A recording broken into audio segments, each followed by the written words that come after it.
Welcome back to Lopes Lately, your go-to source for the latest campus news on Grand Canyon University. We'll be covering the spectacular events happening on campus during Halloween, the start of the basketball season, the heat of the upcoming election week, and breaking news on campus. We start with an arson investigation, which is underway following a fire in Agave Apartments yesterday. Reporter Lexi Lambert joins us from East Campus. Today, 24 students woke up in a new place without many of their belongings. Residents of the Agave Apartments evacuated early yesterday morning due to a fire alarm. He heard them go over the intercom and say this is an actual fire, everyone needs to get out if you're still not out of the building. So it just seemed like a normal day that turned pretty quickly. Students were told to wait in the Canyon Activity Center for nearly 4 hours while Public Safety and the Phoenix Fire Department responded to reports of 2 small fires. And thankfully, a new fire suppression system assisted in putting it out. Fortunately, that was the only time that we've had to work in this particular building. But within minutes, that fire was knocked down because of the fire suppression system and contained it very well. A majority of the damage is from the sprinklers and smoke. Resident Life is helping relocate students in 6 suites, which are currently unlivable. Meanwhile, Public Safety, along with Phoenix Police Arson Task Force, are continuing an investigation. The immediate time frame from yesterday morning, one of the things that we did is we adjusted some of our staffing here on campus through Public Safety. If you would have been in the storm yesterday afternoon, throughout the night, through good portions of today, more than likely you're seeing a uniform presence in some capacity, not only in the lobby, but on every floor. GCU Police currently has no new leads and is encouraging students with any information to call Public Safety. I'm Lexi Lambert with Lopes Lately. Thanks, Lexi. It's a busy day on campus. Right now we have a huge event that's happening on Prescott Field where the election is a hot topic. Tatum Fox is there to tell us more. Behind me, we have hundreds, if not 1,000 GCU students here at Charlie Kirk's Turning Point USA event. This is the second time that Kirk has been on campus to converse or debate with students, and we're really curious as to what's going on today. I'm here with Jonah, a member of our local chapter. Jonah, can you tell me what's going on at this event? Yes, of course. So Charlie Kirk is doing his campus tour. He's doing his tour called You're Brainwashed right now. He's going across campuses all across our country. We have over 3,000 chapters, and he's discussing with students, the new voters of this country, about the important issues and how they should vote. They're able to ask him questions about anything that they believe in to get more educated. And why work with Charlie Kirk? I believe that he aligns with a lot of my morals and values. I believe that he loves his country, which is most important. Also, being a part of a Christian campus, myself, I'm a Christian as well. I believe that the Christian values align with what he has to say a lot of the time. And why should GCU students get out and vote before this election? Well, we're one of the most important demographics in this country. We are leading in numbers when we don't vote in elections, and Charlie's goal out here is to get students to be educated and to vote, because we can change this country in a lot of ways. So we should have children, and we should continue to be growing our families, but also be educated at the same time. Thank you so much. GCU students, we want to hear your voices. Be sure to go out and vote in this year's election. I'm Tatum Fox with Lopes Lately.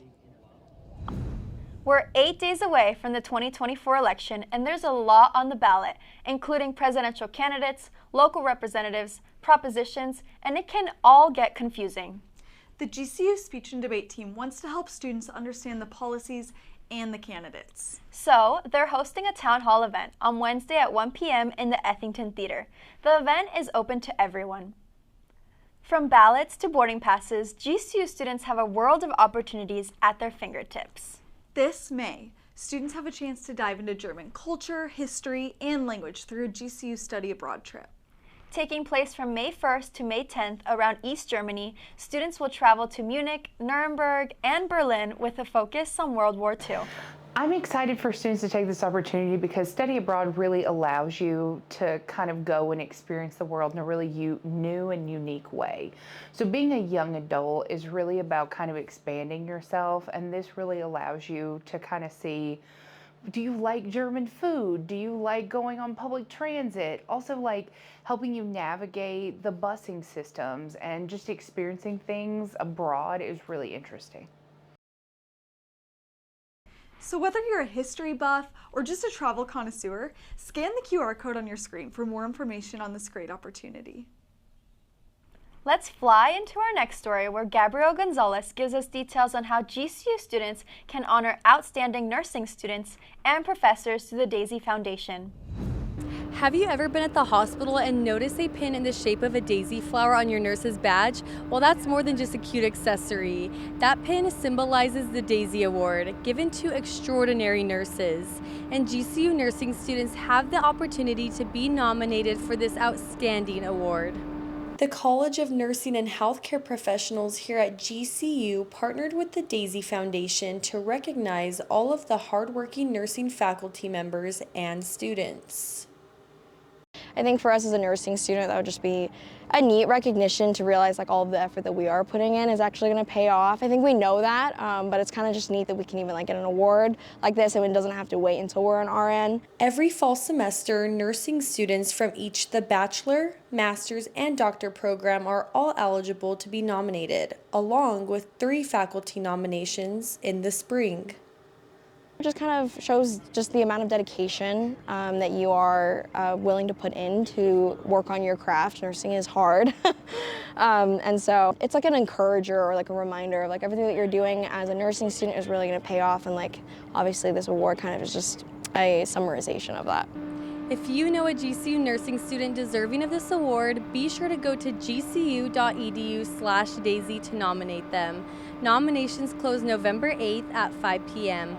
I'm Gabrielle Gonzales with Lopes Lately. Back to the studio. Speaking of awards, GCU basketball is hoping this season will also be a winner. Isabelle Mears is out in front of the Global Credit Union Arena with our GCU Sports Report. Welcome back, Lopes Nation. I'm here to keep you updated on all things GCU sports. This week, we've got an exciting lineup starting with the GCU basketball team tipping off their season. Expectations are high as the team builds on last year's success, with some fresh faces ready to impact the court. Just to get better each and every day, push the guys who are ahead of me, and just help the team in any way I can. Keep an eye out for standout performances as the Lopes aim to start strong against Eastern New Mexico on October 29th at Global Credit Union Arena. Tip-off is at 7 sharp. On the diamond, GCU baseball is set for an exciting doubleheader against longtime rival Arizona State on November 2nd at noon at Brazel Field. This matchup promises to be intense as the Lopes take on the Sun Devils in front of the home crowd. Switching gears to women's soccer, GCU just dropped an exclusive docuseries that gives fans a rare glimpse into the passion and grit of this talented team.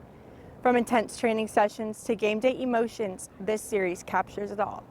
Stay tuned as we dive into what makes this team so special and why this story needs to be seen. I think it's nice to see like little behind the scene things that like some of us didn't even know, like what some of us were thinking in those moments, or even like some history about like our players that we didn't even know. Now serving up some news on men's tennis. The Lopes are Vegas bound for a highly anticipated tournament tomorrow. After weeks of dedication and hard work, they're ready to take on some tough competition. Best of luck to our Lopes as they aim to bring home a big win. Last but not least, GCU men's soccer is hosting the WAC tournament at GCU Stadium. This is a massive opportunity for the Lopes to dominate their home turf if they finish the season strong. Mark your calendars for November 10th through 16th. That's all for GCU Sports this week. I'm Isabelle Mears, and as always, Lopes up. Fatima, do you have any fun Halloween plans? I don't actually. Well, since you're still looking for plans, the Canyon Activities Board is hosting their annual Haunted House event on October 30th from 7 p.m. to midnight in Thunderground. And don't forget about Basketball Costume Night. Wear your best costume and support our men and women's basketball teams this Tuesday and Wednesday at 7 p.m. in the Global Credit Union Arena. Speaking of Halloween events, the GCU Learning Lounge hosted their first annual trunk-or-treat event. Lindsey Steele went out to pass out candy and learn more about this new GCU tradition. I feel great about being here. This is like a way bigger turnout than any of us were expecting, so. Excitement was all around as 30 different GCU clubs put together a trunk for students and kids all around the valley to enjoy a little bit of trick-or-treating. Candy, prizes, pizza, drink, family, and friends are just some of the things that you'll find at this event put on by the GCU Learning Lounge. Yes, our GCU Learning Lounge is a mentoring and tutoring center for kids from K-12. So we service any kid in the valley, anywhere from Ahwatukee to Avondale. so we have no boundaries, and you don't need to qualify. It's absolutely free.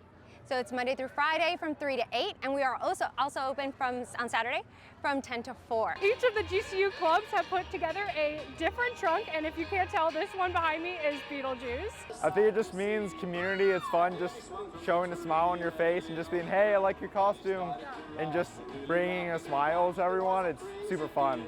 Trunk or Treat not only benefits the Learning Lounge, but is also part of something bigger, Changing Lives Outreach.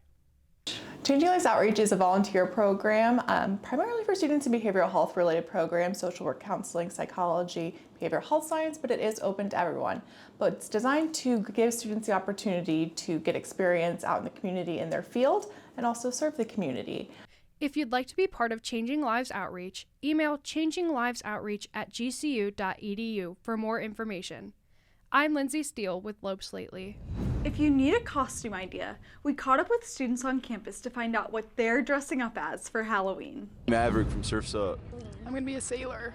I'm gonna be a Chipotle burrito. I'm gonna be a mermaid. I'm gonna be Miss California. I'm gonna be a cowboy. I'm gonna be the princess from The Princess Diaries. Going to be Tinkerbell. The dead hunter, and she was the bear that hunted me. I'm being a cave woman. I'm gonna be Coach Beard from Ted Lasso. I'm gonna be a leopard. Wow, I might have to steal one or two of those Halloween costume ideas. I'm thinking I might go as a news anchor. Wait, that is such a good idea. That's all for today's show. Thank you for joining us. I'm Fatima Avalos. And I'm Jalen Meyerpeter. And we hope you have a spooktacular Halloween. Stay safe, have fun, and we'll see you next time.